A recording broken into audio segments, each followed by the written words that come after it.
In the last lecture, we had a look at event binding. Now, before focusing on two-way binding and explaining what this is, there's one other important thing you need to know about event binding. Let's say before this button, we also have a label, server name, and then more importantly, we have an input, which we maybe give a Bootstrap class of form control. Here, I want to allow the user to enter the name of the server, which should get created. So here we could listen to the input event. This is a normal DOM event provided by the input element, which is fired whenever the user types. And here we could execute on update server name because it will be fired on every keystroke. So let's add this method to our component here. And now I somehow want to output what the user entered right now, what the value of this field is.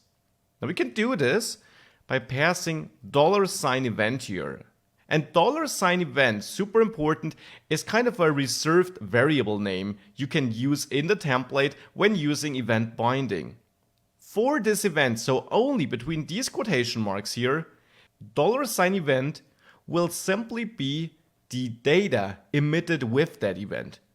So input and click are default events provided by the DOM, you could say, and they ship us some data when they are fired. The click event gives us an object which, for example, holds the coordinates where we clicked.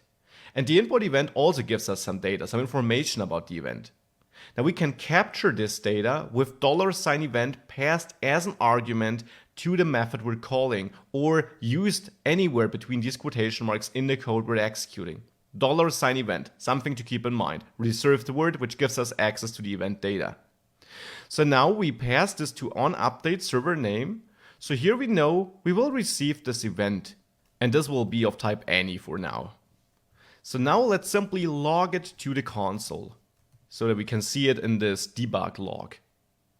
If we do this, and I now type something here, watch the console on the right.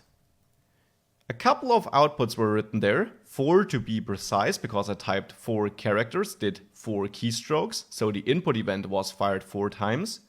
And if we have a look at this event, we got a couple of information here, for example, the target. And the target simply is the HTML element on which this event occurred.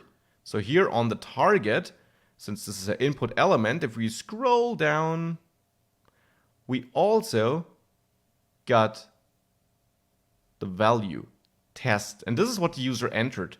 So what we can do now in our TypeScript code is we can set a server name property, which is an empty string by default, and then here in onUpdate server name, instead of logging it, we could say this server name, and we just learned that on the event, which is of type event as we now also saw, here we have a target, and on the target we have a value. Now this is only available because the target is of type input element though. This is why my IDE doesn't like it. We can explicitly inform it about the type in TypeScript by adding HTML input element here in front of it like this.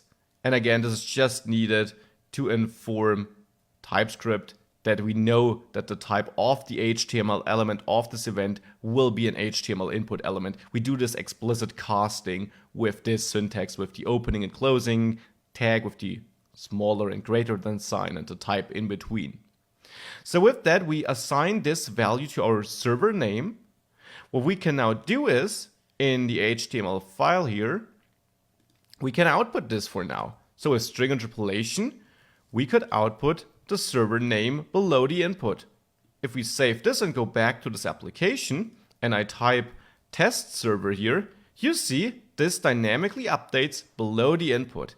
This is how you can use this $event object to fetch the event data. Now with that, let's move on to two-way data binding to kind of finish this little example app here for now.